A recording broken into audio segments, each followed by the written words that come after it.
Buongiorno a tutti, è stata dura, vedo che fa anche un po' caldo dentro la sala, quindi se vi volete alzare un attimo e fare un giro, risedervi, secondo me è fondamentale perché adesso cambiamo completamente argomento, quindi anche un resetting per voi potrebbe essere utile.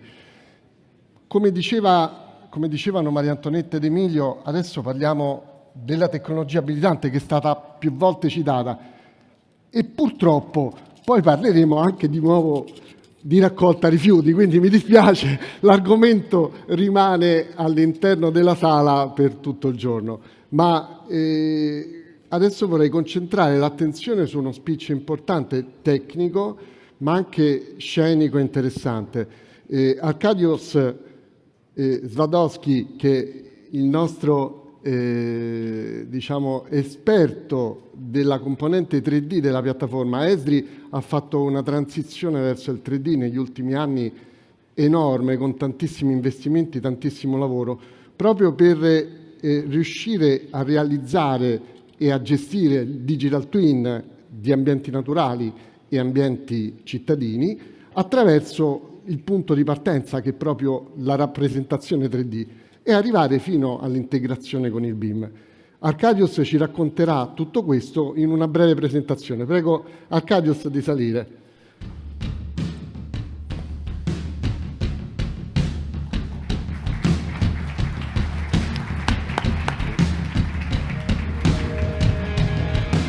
Il palco è tuo.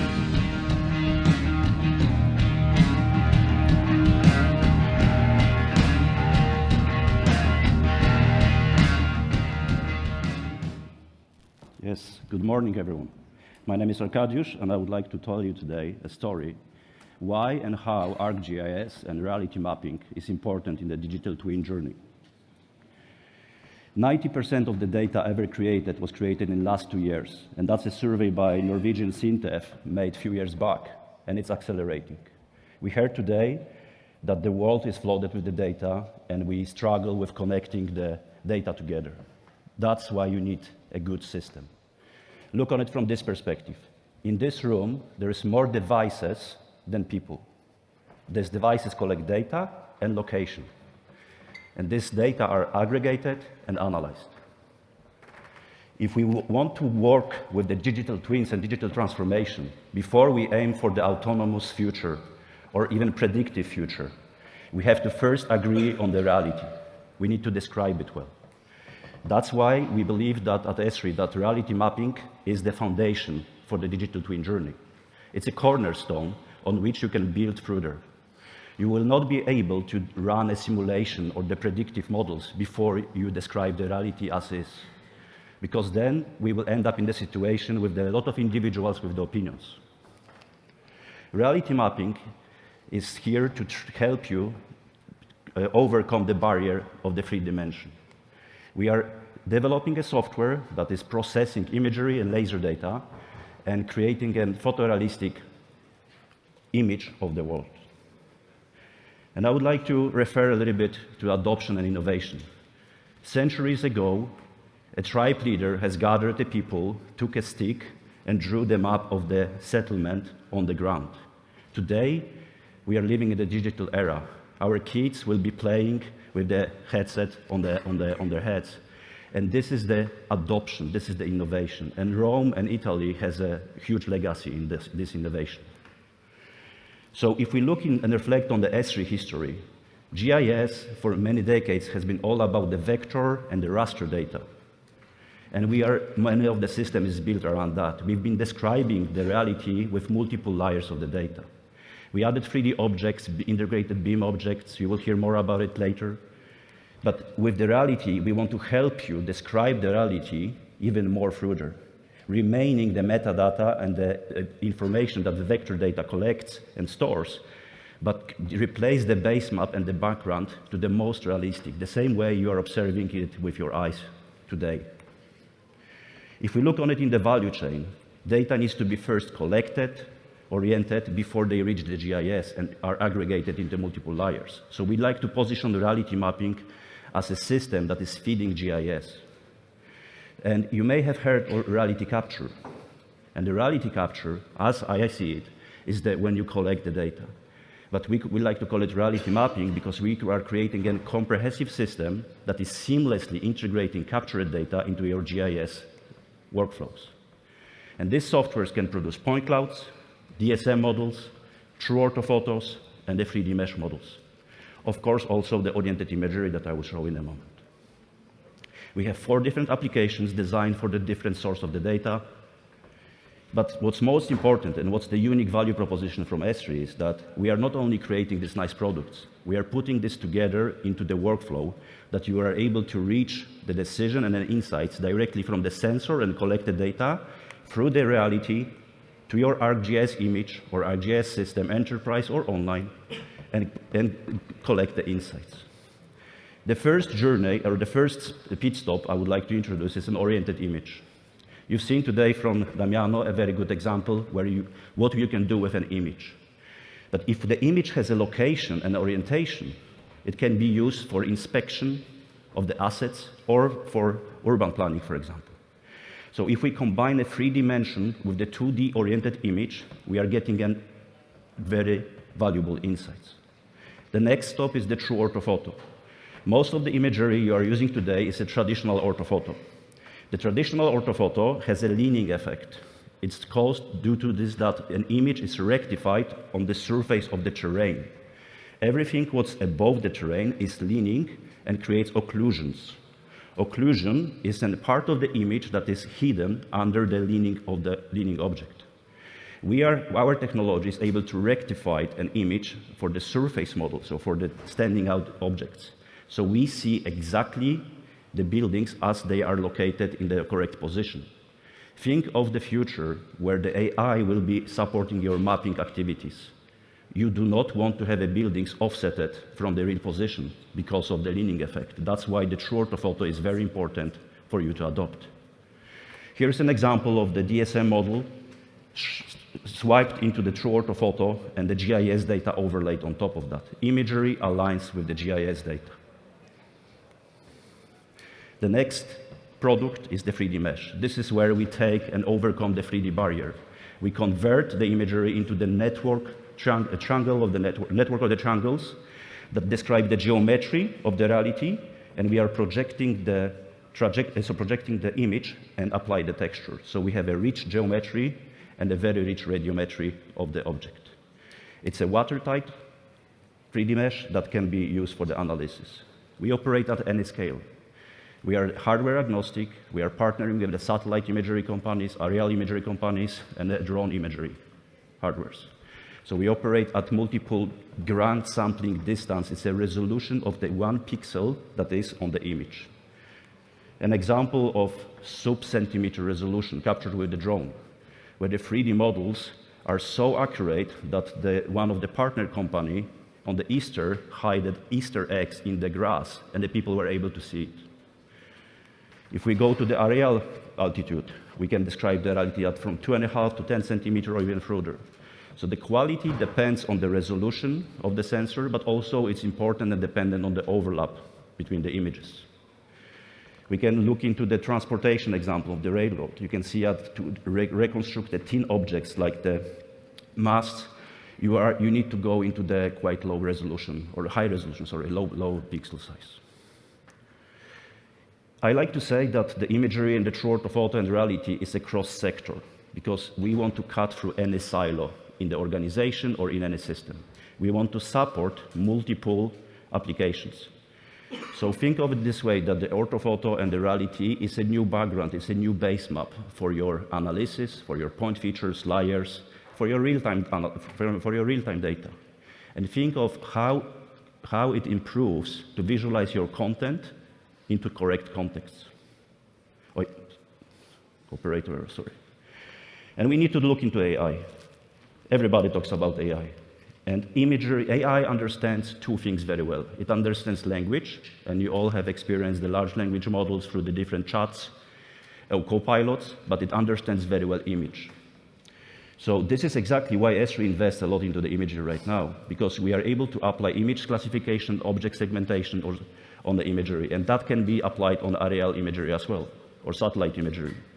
We are able to extract automatically a lot of objects today with pre-trained deep learning models, and we are working on improving them even more. There is already now over 60 pre-trained deep learning models available for you in ArcGIS Living Atlas. All you need to do is to use our technology. You can take this model and train it for your data. And what I can tell you is that I talked to the dev team, and they are working right now on the multi-resolution deep learning models. That means that the biggest challenge today is that if you train the model on 5-centimeter imagery, it doesn't work well on 30-centimeter. But we are going to fix this problem very soon. This is an example of the pre-trained models where the buildings has been automatically extracted. A lot of the municipalities today collect an imagery and waits months, if not a year, to receive the mapping data. What about you can shorten the time of from data to the product delivery to just a few weeks? Of course, this is not as good as a manual mapping yet today, but perhaps can help you understand the change detection faster and take decisions sooner. You can use the imagery for the hurricane, after the hurricane or any other disaster management to detect and analyze of the destroyed objects. What else you can do with that? So oriented imagery, true ortho, DSM, and 3D mesh, you can put it at work. I believe that many of you work with at least one of the cycles that I described. Some of you might work with all of them. And I will now show you a couple of the examples how this reality mapping can be applied. First example from the city of Milano. This is a mock-up, disclaimer. I made this. This is not a real development. But I placed two BIM models, a tall and a wide, with approximately the same size of the office space in the parcel in the city of Milan. This is you will see more of the integration between the ArcGIS Reality and BIM in the next presentation. The same example where the city of Oslo replaced a naked object-based 3D model with the ArcGIS Reality 3D mesh models and used this to analyze the different scenarios of the urban planning. They are able to communicate through the story maps with the citizens about the decisions that they are going to make, and everybody can reflect and see the development exactly as it will be in the reality. Nottingham City went even further. They integrated the urban development plans with the BIM plans, all together with the reality. They are communicating it in an open portal, so every citizen can explore and see it from multiple perspectives. They go on a high scale. Solar analysis. So the DSM and the 3D mesh models can be used as for the computing of the solar potential. Right now we are looking at the 2D true orthophoto, and now we are switching to the 3D. Think of this, how much more insight you can get if you have a high resolution 3D model with the solar potential to select the site or choose the potential, calculate the solar potential of the objects. Wing analysis. Because it's a watertight model, you can run an airflow plugin on top of the mesh and see how the wind will behave in the city. You can project and overlay all your spatial analysis on top of the mesh. In the city of Munich, the heat map with the analysis of the number of the traffic accidents has been overlaid on top of the reality model.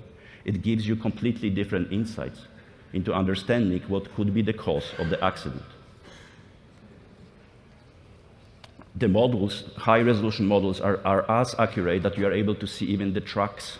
Of course, this is a photogrammetric generated model. It's not as precise as LiDAR, but for some applications it's good enough. In the city of Zurich, they use this also to visualize the noise analysis.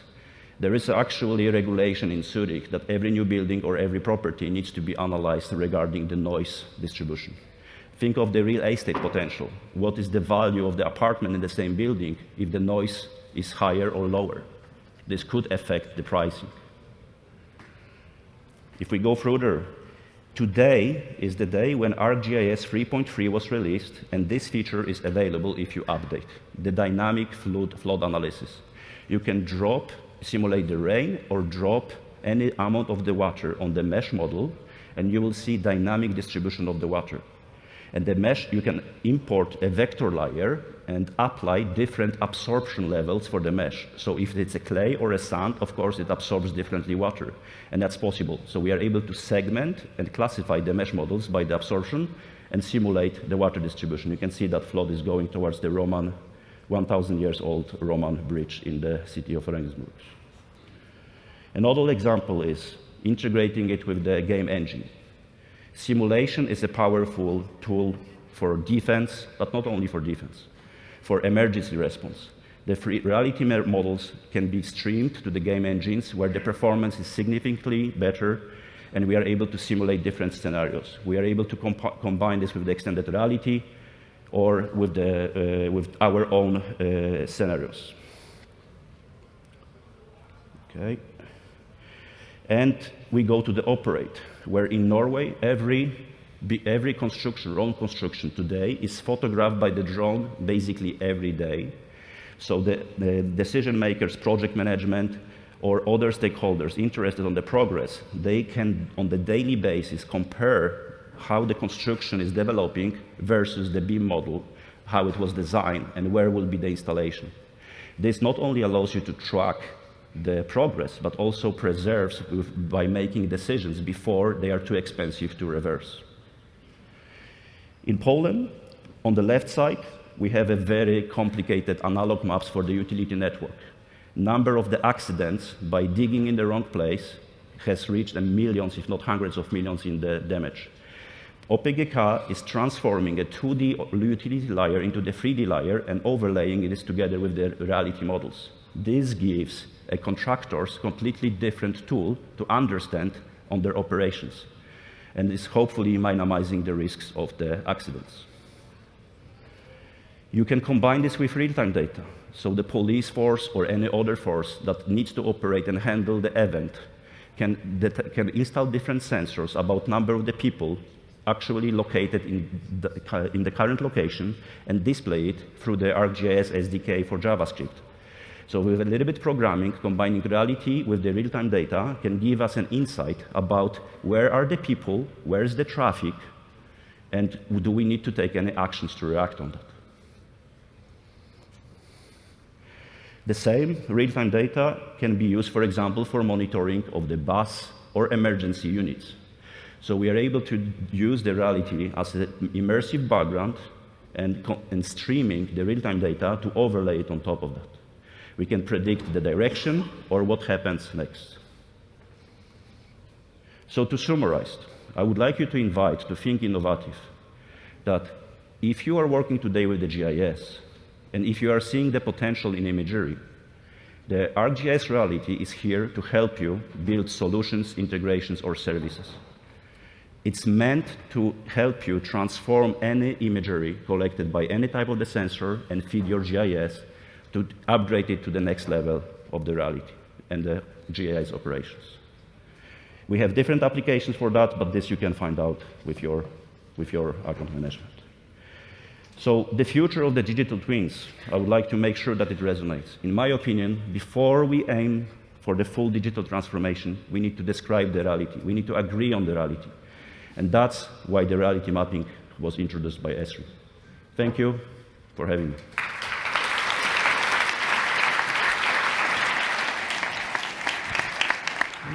Thank you very much.